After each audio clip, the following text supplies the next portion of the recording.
اقیموا الصلاۃ وآتوا الزکاۃ واقرضوا اللہ قرضا حسنا وما تقدموا لانفسکم من خیر تجدوہ عند اللہ خیرا واعظم اجرا۔ صدق اللہ مولانا العظیم۔ خواتین و حضرات، ماہ رمضان المبارک کے مقدس اور بابرکت ایام چل رہے ہیں۔ چونکہ دنیا بھر کے مسلمانوں کا ایک معمول رہا ہے کہ وہ ماہ رمضان میں اپنی پاک کمائی سے ایک مالی فریضہ ادا کرنے کی کوشش کرتے ہیں، یعنی زکوٰۃ نکالتے ہیں۔ اس لیے آج کی نشست میں میری کوشش ہے کہ زکوٰۃ کی فرضیت و اہمیت کے حوالے سے کچھ مختصر گزارشات آپ کے گوش گزار کروں۔ خواتین و حضرات، دراصل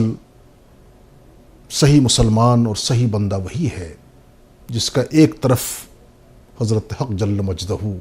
جو اس کا خالق ہے، مالک ہے، رازق ہے، اس کے ساتھ اس کا ربط اور تعلق مضبوط سے مضبوط تر ہو، اور دوسری طرف اللہ کے بندوں کے ساتھ، مخلوق خدا کے ساتھ اس کا رویہ بھی انتہائی ہمدردانہ اور مشفقانہ ہو۔ بندے کا رب کے ساتھ تعلق کی جو دلیل اور جو ایک نمایاں ثبوت ہے، مظہر ہے، وہ نماز کا اہتمام ہے۔ نماز جس طرح فرض ہے، اسی طرح زکوٰۃ بھی فرض ہے۔ نماز کے حوالے سے ہم سب جانتے ہیں کہ دین اسلام کا ایک بنیادی رکن، زکوٰۃ بھی دین اسلام کا ایک اہم ترین اور بنیادی رکن۔ نماز اللہ کے لیے پڑھی جاتی ہے، اور اللہ کا قرب حاصل کرنے کے لیے نماز سے بڑھ کر اور کوئی ذریعہ نہیں ہے۔ خود ارشاد باری تعالی ہے، وَاسْجُدْ وَاقْتَرِب، یعنی سجدہ کرو اور اللہ کا قرب حاصل کرتے رہو۔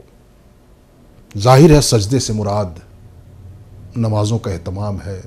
کثرت سجود ہے، اللہ کے حضور دست بستہ کھڑا رہنا ہے، اس کی وحدانیت کا اقرار کرنا ہے، اسے ہی مالک و مختار سمجھنا ہے، اسے ہی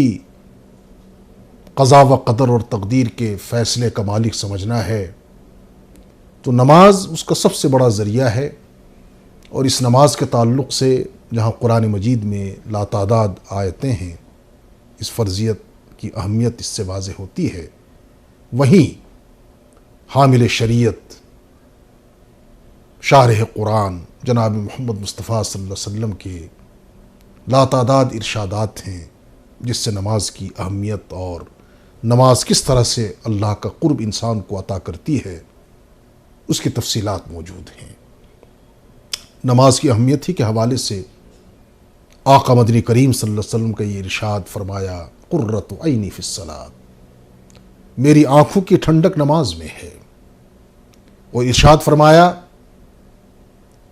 کہ من اقامہا، جس نے نماز قائم کی، نماز کا اہتمام کیا،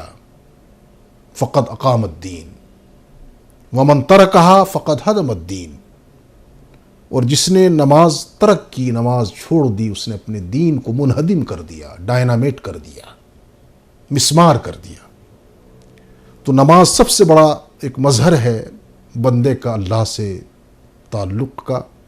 کہ ایک مسلمان کو کس درجے میں اپنے رب سے، اپنے مولا سے تعلق ہے، اس کا ثبوت وہ عملاً نماز سے پیش کرتا ہے۔ اور اللہ کی قدرت اور تخلیق کا جو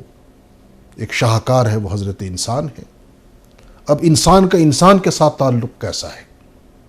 ایک بندے مومن کا ایک عام انسان کے ساتھ، اس کا ثبوت زکوٰۃ ادا کرنا اور مالی معاونت کرنا۔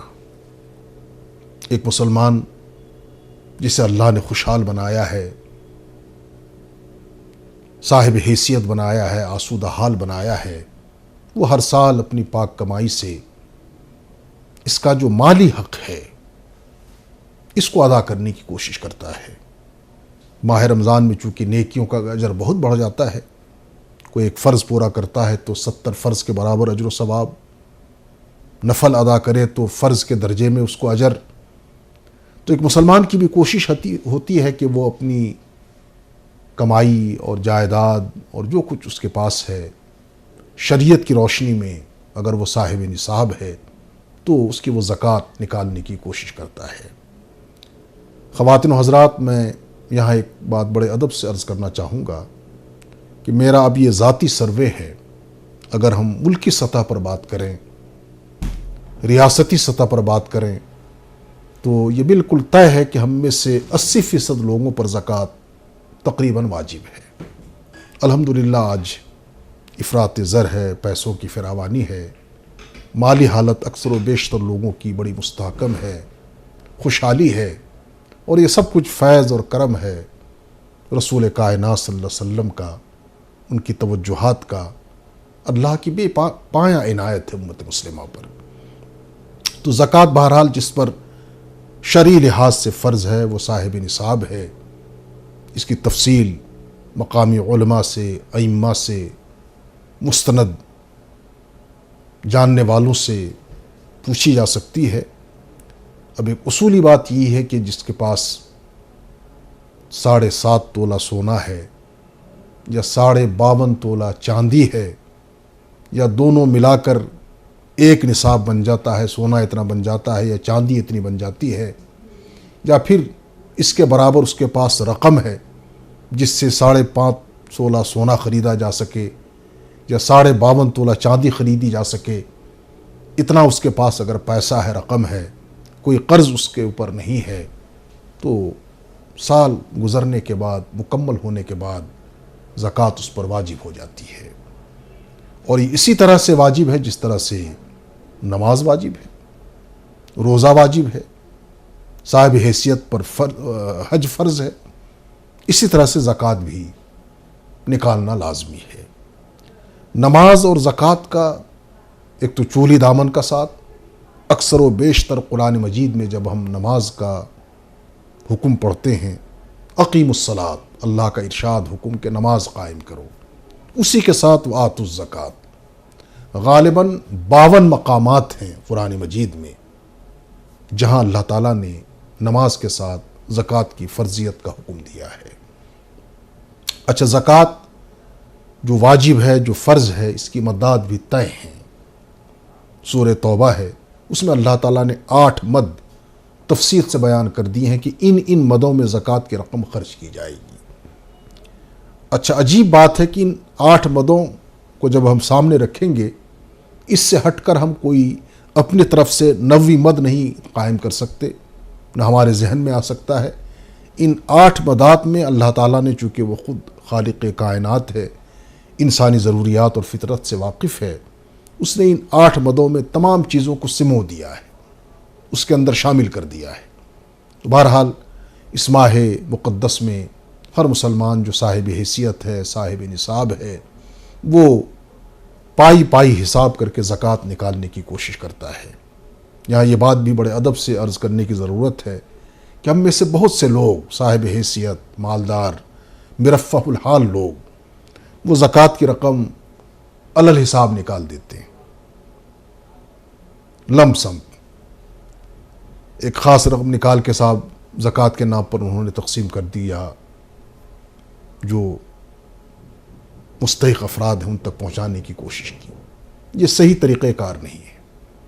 باقاعدہ حساب کرنا ہے۔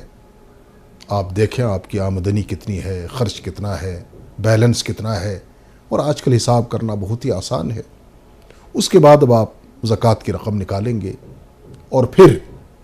جو زکوٰۃ کے مستحقین ہیں، جن کی تفصیل قرآن مجید کے اندر خود موجود ہے، احادیث میں ہے، فقہ کے اندر موجود ہے، اس کے مطابق زکوٰۃ کی رقم خرچ کی جائے۔ خواتین و حضرات، دراصل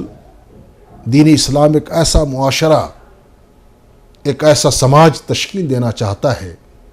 جس سے آپس میں انسانوں کی قربت بڑھے، اللہ سے روابط بھی مضبوط ہوں اور اللہ کے بندوں کے ساتھ تعلقات بھی مستحکم ہوں۔ حدیث کا مفہوم ہے آقا علیہ الصلوۃ والسلام نے ارشاد فرمایا کہ دین اسلام کا خلاصہ اگر تم دو لفظوں میں سمجھنا چاہو تو ایک تو یہ ہے کہ التعظیم لامر اللہ، اللہ کے جو اوامر ہیں، جو احکامات ہیں، ان کی عظمت دل و دماغ میں چھائی رہے۔ نماز ہے، روزہ ہے، حج ہے، زکوٰۃ ہے، دین کے فلاح کے کام ہیں، جو اللہ کا حکم ہے، اس کی عظمت ایک مسلمان کے دل اور دماغ پر مسلط رہنا چاہیے، تبھی وہ اس فریضے کو ادا کرنے کی کوشش کرے گا۔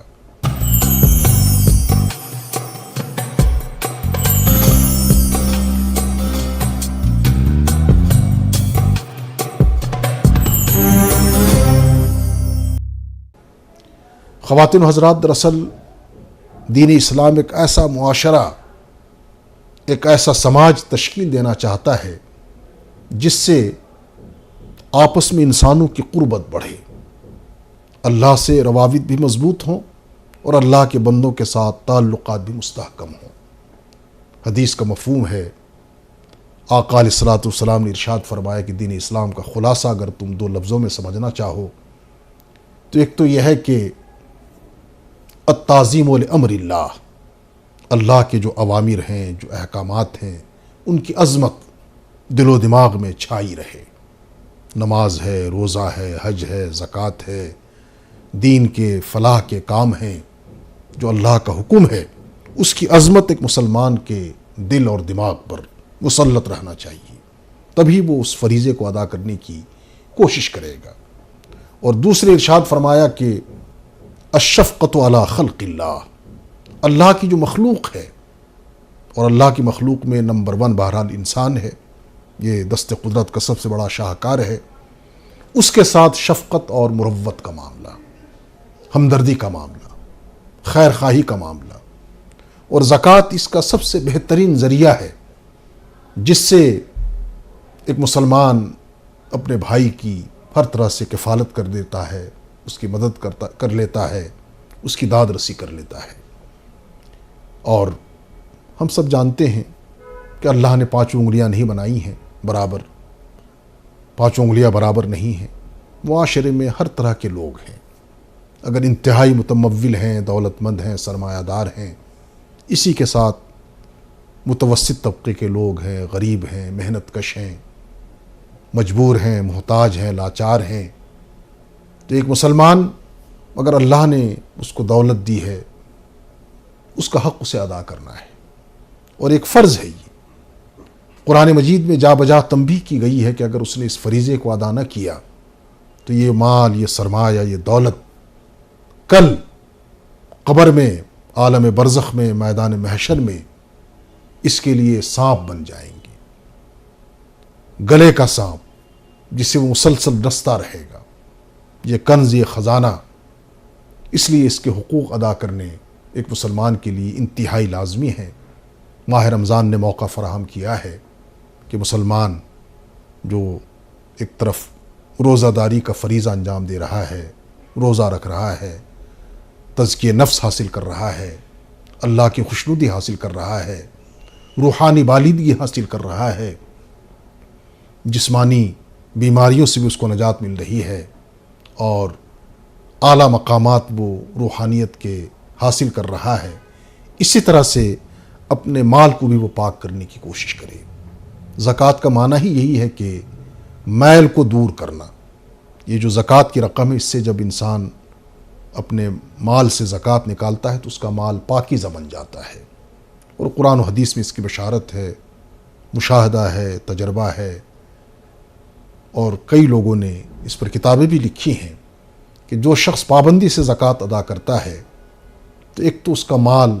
محفوظ رہتا ہے، اسے آگ نہیں لگتی، چوری کا خطرہ نہیں رہتا، ڈاکے کا خطرہ نہیں رہتا، اور خدا نخواستہ ان لایانی اور فضولیات میں وہ رقم پھر خرچ نہیں ہوتی ہے جو اگر وہ زکوٰۃ ادا کر دے، جس کی وجہ سے وہ رقم پھر اس کے لایانی کاموں میں، مثلا مہلک بیماریاں ہیں، موذی بیماریاں ہیں، اچانک حادثات پیش آ جاتے ہیں اور لینے کے دینے پڑ جاتے ہیں۔ بہرکیف ماہ رمضان نے اس اعتبار سے بھی امت مسلمہ کو ایک سنہری موقع فراہم کیا ہے کہ ہمارے سماج میں، سوسائٹی میں، ملت میں جو لوگ صاحب حیثیت ہیں وہ اپنے مال کی زکوٰۃ نکالیں، اسے ضابطے کے تحت جیسا جہاں نظم ہے، اگر کہیں بیت المال ہے اس کے ذریعے تقسیم ہو رہا ہے یا انفرادی سطح پر آپ تقسیم کرنا چاہتے ہیں تو اس کی بھی اجازت ہے، بلکہ یہ بہت بہتر ہے کہ آپ ضرورت مندوں کو، حاجت مندوں کو جو واقعی زکوٰۃ کے مستحق ہیں انہیں تلاش کر کے ان کا حق پہنچانے کی کوشش کریں، اور ایسا کر کے آپ ان پر کوئی احسان نہیں کریں گے، ایک فرض آپ پورا کریں گے۔ اور زکوٰۃ میں ریاکاری نہ ہو، نمود نہ ہو، نمائش نہ ہو، اور ایسا نہ ہو کہ جس کو آپ زکوٰۃ دیتے ہیں اس پر آپ احسان جتائیں۔ لا تبطلوا اموالکم صدقاتکم بالمن والاذی، کہ اپنے صدقات کو، زکوٰۃ کو، خیرات کو احسان جتلا کر دے کر تم ضائع نہ کرو، باطل مت کرو۔ اللہ کی رضا مقصد ہے، وہی دینے والا ہے، اسی نے دیا ہے، اسی کے دست قدرت میں سب کچھ ہے، یہ اس کا کرم ہے کہ اس نے آپ کو وہ مقام دیا ہے کہ آپ کا ہاتھ دینے والا ہاتھ ہے۔ ایسا بھی ہو سکتا تھا کہ آپ کا ہاتھ، ہمارا ہاتھ لینے والا ہاتھ بنتا، لیکن جیسا کہ رسول اکرم صلی اللہ علیہ وسلم نے ارشاد فرمایا ہے کہ بہتر ہاتھ وہ ہے جو دینے والا ہو۔ تو زکوٰۃ پوری خوش دلی کے ساتھ، خوش اسلوبی کے ساتھ، اسلامی فریضہ سمجھتے ہوئے اس کو ادا کرنے کی کوشش کی جائے۔ اور میں نے جو عرض کیا کہ ماہ رمضان میں چونکہ ہر نیکی اور اجر کا صلہ بے پناہ ہو جاتا ہے، اور بعض روایات کے مطابق اتنا اجر ملتا ہے ماہ رمضان میں ایک چھوٹی سی نیکی کا، جس کا ایک مسلمان اپنی جگہ تصور نہیں کر سکتا، جو کہ اللہ کی ذات دیالو ہے، اس سے بڑھ کر کوئی سخی نہیں۔ جب وہ دینے پر آتا ہے تو ایک معمولی ادا پر بالکل ہمیں نواز دیتا ہے۔ تو اس لحاظ سے اس ماہ رمضان میں کوشش کریں سال بھر جو آپ پر زکوٰۃ واجب ہوتی ہے وہ ضابطے کے مطابق شریعت کی روشنی میں اسے نکال کر مستحقین تک پہنچایا جائے، اور اس طرح سے اللہ کی خوشنودی اور رضا حاصل کی جائے۔ اللہ کے رسول صلی اللہ علیہ وسلم نے ارشاد فرمایا کہ بہترین مالدار وہ ہے جو اپنے مال کے حقوق ادا کرتا ہے، مثلا زکوٰۃ ہے، خیرات ہے، صدقات ہے، اور اسی طرح ارشاد فرمایا کہ بدترین مالدار وہ ہے جو اپنے مال پر، اپنی جائیداد پر، اپنی املاک پر سانپ بن کے بیٹھا ہوا ہے، نہ خود کھاتا ہے نہ دوسرے کو کھانے دیتا ہے۔ تو اس اعتبار سے بھی ہمیں اپنا جائزہ لینا ہے، اپنا محاسبہ کرنا ہے کہ اگر ہم واقعی اس بات کے اہل ہیں، اور اللہ کا فضل ہے ہم پر، کیونکہ مال بھی اللہ کا فضل ہے، کرم ہے اس کا، اس کی ہم ضابطے کے مطابق، شریعت کے مطابق زکوٰۃ نکالنے کی کوشش کریں گے، اور اس طرح سے ہمارے مال میں برکت بھی ہوگی، اور ہم ہر طرح کے بلاؤں سے، مصیبتوں سے، آزمائشوں سے محفوظ رہیں گے۔ اور مشہور مسئلہ آپ سب کو معلوم ہے کہ 100 روپے میں 2.5 روپے، 1000 پہ 250، اس حساب سے آپ خود حساب لگا لیجئے، آپ کے پاس مالی حیثیت آپ کی کیا ہے، مالی پوزیشن آپ کی کیا ہے، اور اسی کے مطابق آپ زکوٰۃ کی رقم نکال کر ان مدات پہ خرچ کرنے کی کوشش کریں جس کی وضاحت سورہ توبہ کے اندر اللہ تعالیٰ نے کر دی ہے۔ وہ 8 مدات ہیں، انہی مدات پہ یہ زکوٰۃ کی رقم خرچ ہوگی۔ اللہ تعالیٰ ہمیں آپ کو، امت مسلمہ کو، خاص طور سے صاحب حیثیت اور صاحب استعداد اور صاحب استطاعت افراد کو توفیق دے کہ وہ پوری ذمہ داری کے ساتھ ایک اللہ کا عظیم فریضہ سمجھ کر اور دین کی عظمت کو مد نظر رکھ کر زکوٰۃ کے فرض کو ادا کرنے کی کوشش کریں گے۔ وآخر الدعوانا ان الحمد للہ رب العالمین۔